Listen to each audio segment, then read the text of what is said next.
Hello সবাইকে জানাই শুভ সপ্তমী। আর এই যে আমি সকাল সকাল রেডি হয়ে বেরিয়ে পড়েছি, আর আমার আউটফিটটা কেমন লাগছে অবশ্যই কিন্তু কমেন্ট করে জানিও। আর সকাল সকাল বেরিয়েছি বিকজ আমি এখন যাব বনগাঁতে ঠাকুর দেখতে। অনেক ঠাকুর হয় ওখানে, আগের বছরও গেছিলাম।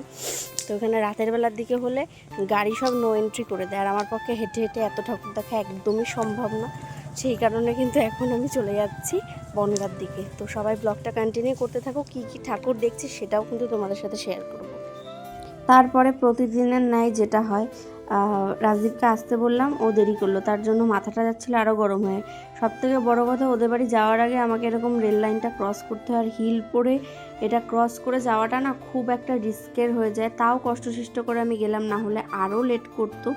আর এরপরে দেখো আমরা কিন্তু চারজনে মিলে বেরিয়ে পড়েছিলাম, আমি, রাজদীপ, আর ওই যে একটা দাদা দেখতে পাচ্ছি, ওটা কিন্তু রাজদীপের বেস্ট ফ্রেন্ড হয়, আর ওই বোনটা। আমরা চারজনে মিলে কিন্তু ছুটে এসে আমরা আটকে রয়েছি বিকজ পেছনে দাদারা আটকে গেছে লরির জন্য। এখন দাঁড়িয়ে দাঁড়িয়ে অপেক্ষা করছি।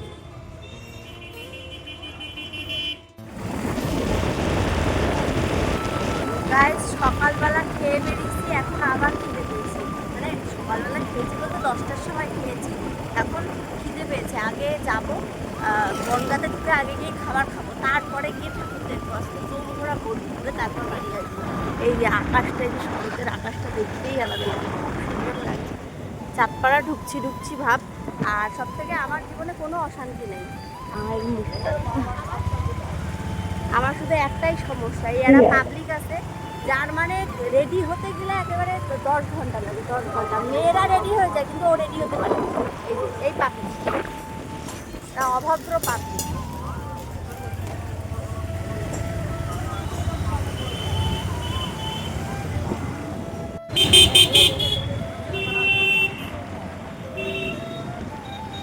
এটা কি চাঁদপাড়া না সেটা বনগাঁ? বনগাঁর দিকে যাচ্ছি বনগাঁর দিকে। চাঁদপাড়ার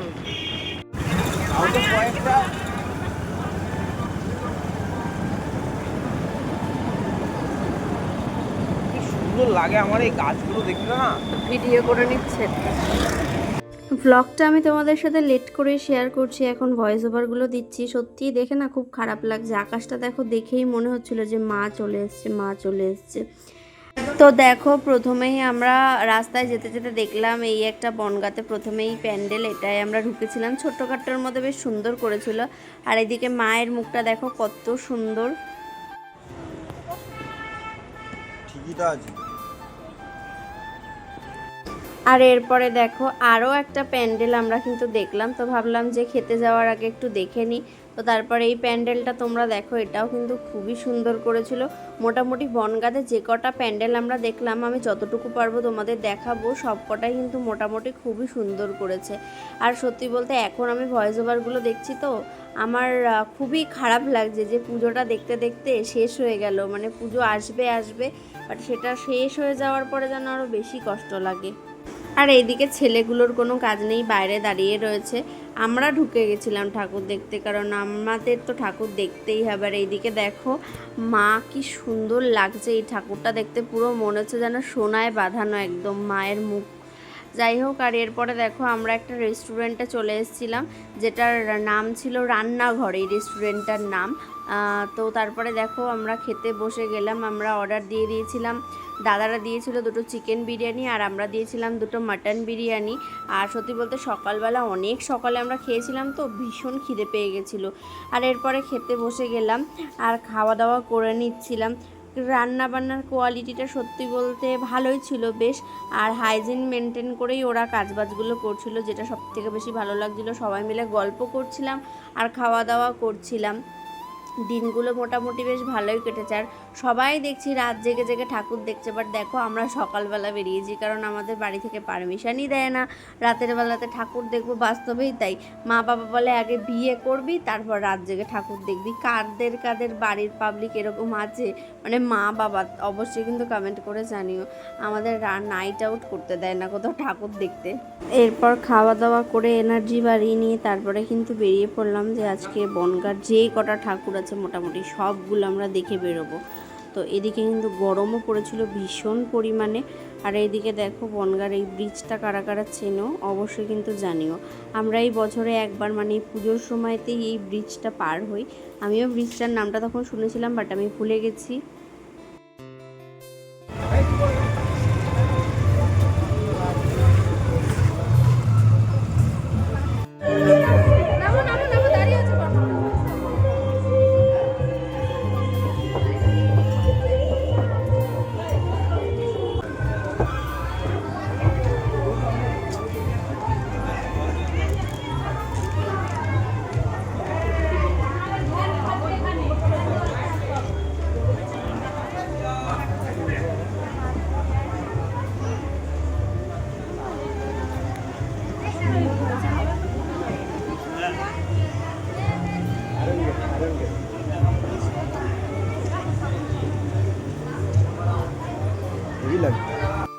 আমাদের এখন হঠাৎ করে ঝুল উঠেছে যে আমরা বাংলাদেশ বর্ডারে যাব। তো এখন খাওয়া দাওয়া করে কিছু কয়েকটা ঠাকুর দেখে তারপর এখন বাংলাদেশ বর্ডারের দিকে আমরা যাচ্ছি। জানি না কতটা দেখতে পারবো বা না পারবো, আমি কোনোদিনই যাইনি। আর দেখা যাক এবার কি হয়। একটা আমরা দাঁড়িয়ে পড়েছি একটা জলটা থেকে যাবে, তারপর কোল্ড ড্রিঙ্কস খাচ্ছি। আর এইদিকে ম্যাডাম চুল বাজছে এই যে। এখানে পুরো পোলট্রির মুরগির গন্ধ আছে। সরা তো ওই রাজীবের কাছে দে। এরপর দেখো দেখতে দেখতে কিন্তু আমরা চলে যাচ্ছিলাম বাংলাদেশ বর্ডারের কাছে। আর সত্যি বলতে আমি ভীষণই এক্সাইটেড ছিলাম, আর ফাইনালি চলেও আসলাম। আর এখানে এসে না মনটা একদম ভালো হয়ে গেল, কারণ এটা দেখে না আমার একটা আলাদা রকমের ফিলিংস হচ্ছিলো। কারণ মানুষ কোনো জিনিস না দেখলে তার আলাদা রকমের ধারণা থাকে, আর আমি এটা দেখার পর আমি ভাবছি যে এই দেশটা আর আমাদের দেশটা একেবারেই এক ছিল। তো তারপরে তো ভাগ হয়ে গেছে, তোমরা সেটা তো সবাই জানো। তো এটা দেখে একটা আলাদা রকমের ফিল হচ্ছিল, আমি যেটা বলে এক্সপ্লেন করে বোঝাতে পারবো না। আমি যতটা পারবো তোমাদের দেখালাম। আর যারা যারা বাংলাদেশ থেকে আমার ভিডিওগুলো দেখো তারা কিন্তু অবশ্যই নিচে কমেন্ট করে যেও।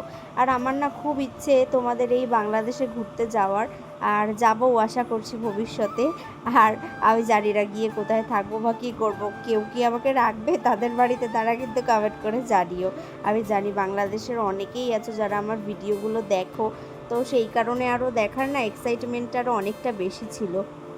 যাই হোক, এরপরে দেখো ওয়েদারটা জাস্ট কি সুন্দর লাগছিল। আর এখানে তো বেশিক্ষণ দাঁড়ায়নি, মোটামুটি প্রাণ ভরে যতটুকু দেখার দেখে নিয়ে কিন্তু এখান থেকে বেরিয়ে এসেছিলাম। বেশিক্ষণ দাঁড়ায়নি, তবে যেটুকু দাঁড়িয়েছি আমাদের কাছে এটা অনেকটাই বেশি। আর এরপরে কিন্তু ওখান থেকে বেরিয়ে পড়লাম। আর সত্যি বলতে না আমার বাংলাদেশটা দেখার পর থেকে মনের ভিতর হচ্ছে সত্যি যদি ওখানে যাওয়া যেত, কোনোভাবে যদি যাওয়া যেত, হয়তো কোনো দিন পসিবল হবে। আর এটা দেখো বনগাঁর একটা কি, এটাকে ক্লক না টাওয়ার কি বলে আমি বলতে পারবো না। তো এই জিনিসটার একটা টেক নিয়ে নিয়েছিলাম, বেশ জায়গাটা মানে ভালো লাগে। আর বনগাঁতে আমি লাস্ট এসেছি আমার মানে আগের বার এক্সাম দিতে, যেহেতু আমি কলেজ স্টুডেন্ট, আমার গ্র্যাজুয়েশন যখন কমপ্লিট হয়েছে লাস্ট এক্সাম দিতে এসেছিলাম। আর এরপরে দেখো এখান থেকে কিন্তু আমরা আরও একটা প্যান্ডেলে চলে এসেছিলাম। এই প্যান্ডেলটাও কিন্তু অনেক সুন্দর, আর অনেকটা এরিয়া নিয়ে হচ্ছিল প্যান্ডেলটা, তোমরা দেখতেই পাচ্ছ। যতটুকু পেরেছি আমি দেখানোর চেষ্টা করেছি তোমাদের। আর সত্যি বলতে এই দিনটা না ভীষণ ভালোভাবে কাটিয়েছি। আর ওই যে বারবার বলছি পুজো আসছে আসছে, এটাই একটা ভালো লাগা। পুজো চলে গেলে না মনটা খুব খারাপ হয়ে যায়, যে ভয়েস ওভারগুলো দিচ্ছি আমি দেখছি আর আবার কিন্তু সত্যি খুব কষ্ট হচ্ছে। এটা ফেসবুকে না।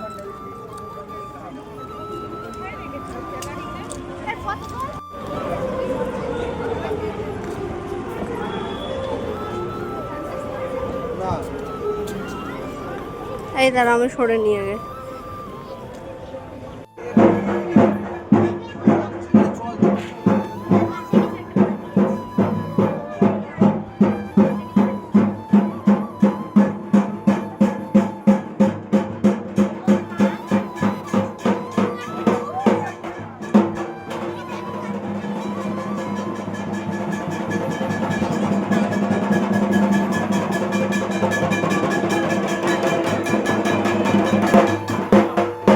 দেখো প্যান্ডেলটা কি সুন্দর করেছে, আর উপরের ডেকোরেশনটা তোমাদের একটু দেখাচ্ছি, জাস্ট ওয়াও। কলকাতাতে তো প্যান্ডেল হয়েইছে, বাট কারুর যদি পসিবল হয় বনগাঁতেও তোমরা এসে ঠাকুর দেখবে, জাস্ট দারুণ দারুণ ঠাকুর হয়। তোমাদের সেটারই কিছুটা টেক নিয়ে দেখানোর আমি চেষ্টা করলাম। আমার তো বনগাঁর এই 2 বছর ঠাকুর দেখছি, ভীষণই ভালো লাগছে ঠাকুরগুলো। পাবলিকেরা ওই একটুখানি কোল্ড ড্রিঙ্কস রয়েছে, ওইখান দিয়ে পচা ধোচা সেই বরফ নিয়ে ওর মধ্যে ভরছে। দেখো কি অবস্থা, দেখো এদের। এদের নিয়ে কি বলতে চাও তুমি? বল কি বলতে চাস? কিরম এরা ভাই, কি রাম! ওরা ভাবছে যে ওইটা আবার আমরা খাবো, জীবনেও খাবো। এ বাবা, ক্যামেরা করছি অন্যদিকে, তাকিয়ে রয়েছে অন্য।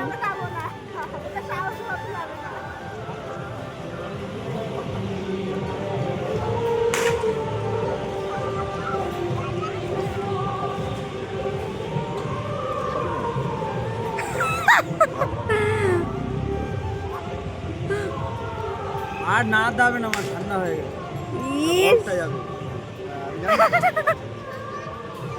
ইয়ে মা,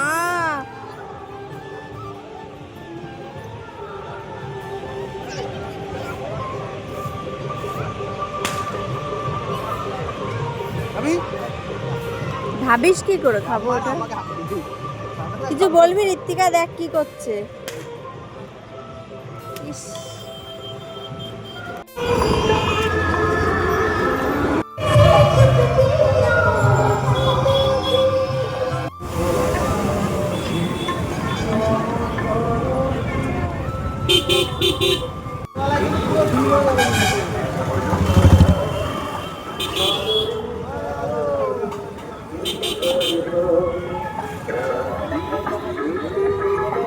এরপর কিন্তু মোটামুটি অনেক ঠাকুর দেখে নিয়েই কিন্তু বেরিয়ে পড়েছিলাম বাড়িতে যাওয়ার জন্য, বিকজ এখানে রাতের বেলা হওয়ার সাথে সাথে সবটাই নো এন্ট্রি করে দেয়। আর যেহেতু আমরা গাড়ি নিয়ে এসেছিলাম, তো যাই হোক, এরপরে কিন্তু আমি কিছু টেক নিয়ে নিতে চাইছিলাম মনের মতন, বাট হচ্ছিল না বলে আমার মুখের রিয়াকশানটা দেখো ঠিক এরকম হয়ে গেছিলো। আর এরপরে এই যে দেখো, আমরা লাস্ট এই প্যান্ডেলটা দেখতে এসেছিলাম। এই জায়গাগুলোর নাম তো আমার এখন মনে পড়ছে না, বাট সেদিন মনে ছিল। প্রত্যেকবারই এখানে কিন্তু ভালো ঠাকুর হয়, আর সেরকমই এখানে কিন্তু এবারও খুব সুন্দর একটা ঠাকুর হয়েছিল।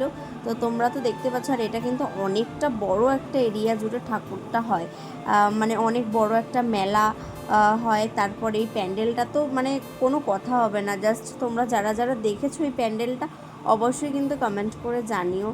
আর এই প্যান্ডেলটা কিন্তু একটা বৃন্দাবনের মন্দির টাইপসের কিছু একটা মেবি করেছিল, বৃন্দাবনের না, এটা অন্য কোথাও একটা মন্দির টাইপসের কিছু করেছিল। যারা এক্স্যাক্ট জানবে এটা কোথাকার মন্দির একটু আমাকে কমেন্ট করবে তো।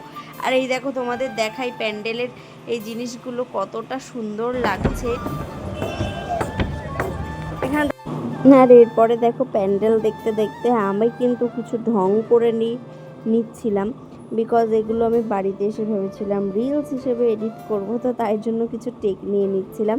আর অনেকেই আমাকে জিজ্ঞেস করেছিল এই টপটা আমি কোথা থেকে নিয়েছি, তো তাদের ক্ষেত্রে বলি এই টপটা কিন্তু আমি মিন্ত্রা থেকে নিয়েছিলাম। যারা যারা চাইছো এখান থেকে কিন্তু স্ক্রিনশট নিয়ে তোমরা মিন্ত্রাতে খুঁজে নিতে পারো। আর সত্যি বলতে এবার পুজোর বেশিরভাগ শপিংটা অনলাইন থেকেই করেছি, কারণ মিন্ত্রা, ফ্লিপকার্ট সব জায়গাতেই কিন্তু ধামাকা সেল দিয়েছিল। আর এরপর দেখো কিন্তু চলে গেলাম পুরো ভিতরে ঠাকুর দেখার জন্য। আর দেখো মায়ের মুখটা ঠিক কতটা সুন্দর হয়েছে, মানে তোমাদের কতটা বোঝাতে পারছে আমি জানি না, মানে অসাধারণ। আর প্যান্ডেলটা তোমরা জাস্ট দেখো, কারা কারা এই প্যান্ডেলটা দেখেছো অবশ্যই কিন্তু আমাকে জানিও, বারবারই বলছি। আর এটা তো আমি সপ্তমীর ভিডিও তোমাদের সাথে শেয়ার করছি অনেকটাই লেট করে, কারণ ব্লগগুলো এডিট করা হয়নি লাস্ট ডে। আর এরপর দেখো দেখতে দেখতে কিন্তু অনেকটাই মানে রাত বলবো না, মানে সন্ধ্যা হয়ে গেছিলো আমার কাছে অনেকটাই তারপরে দেখো ভিডিওতে ভয়েস ওভার দিতে দিতে এই যে যাওয়ার সময় লাস্ট আরও একটা প্যান্ডেল দেখেছিলাম। কি সুন্দর, দারুণ করেছে প্যান্ডেলটা। এই যে এর মুখটা দেখ আর তোর মুখটা দেখ, পুরো একই রকমের দেখতে। এই তো তুমি, এই যে তুমি, এই যে আর এই যে মিডিলের এইটা হচ্ছে আমি, কুমির। নীল দর্পণ ওই বনগা ওই মোড়ের ওই যে জায়গাটা হসপিটালটা ওর আগে যে নীল দর্পণ মিউনিসিপ্যালিটি।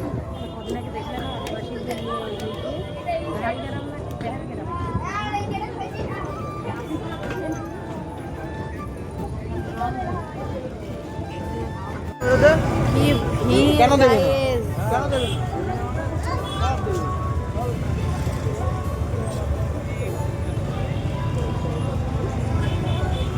আর এরপরে কিন্তু জ্যাম পার করে আমরা চলে যাচ্ছিলাম খুশি খুশি বাড়ির দিকে। আর সত্যি বলতে বাঙালির শ্রেষ্ঠ উৎসব দুর্গাপুজো বলে কথা, বাঙালিরা একটু বেশি বেশি খুশি থাকে। আর এই যে আমার সত্যি বলতে এই টুনি লাইটের এই রাইসগুলো না দেখতে এত ভালো লাগে, মনটা দেখলেই না খুশি খুশি হয়ে যায়। তো সেরকমই আমি কিন্তু এখান থেকে কটা টেক নিতে নিতে চলে যাচ্ছিলাম। আর তোমাদের আমার ব্লগগুলো কেমন লাগে সেটা কিন্তু অবশ্যই কমেন্ট করে জানিও। আর সত্যি বলতে কি বলো তো, এই যে বারবারই বলছি, আজকে আমি একাদশীর দিন তোমাদের সাথে ভয়েস ওভারটা দিচ্ছি, আর কালকে আমি ব্লগটা শেয়ার করব তোমাদের সাথে। আর লাস্টে কিন্তু এই যে পরের দিন অষ্টমী ছিল, মার জন্য কিছু ফল নিয়ে বাড়ি চলে গেছিলাম। দেখা হচ্ছে নেক্সট ব্লগে।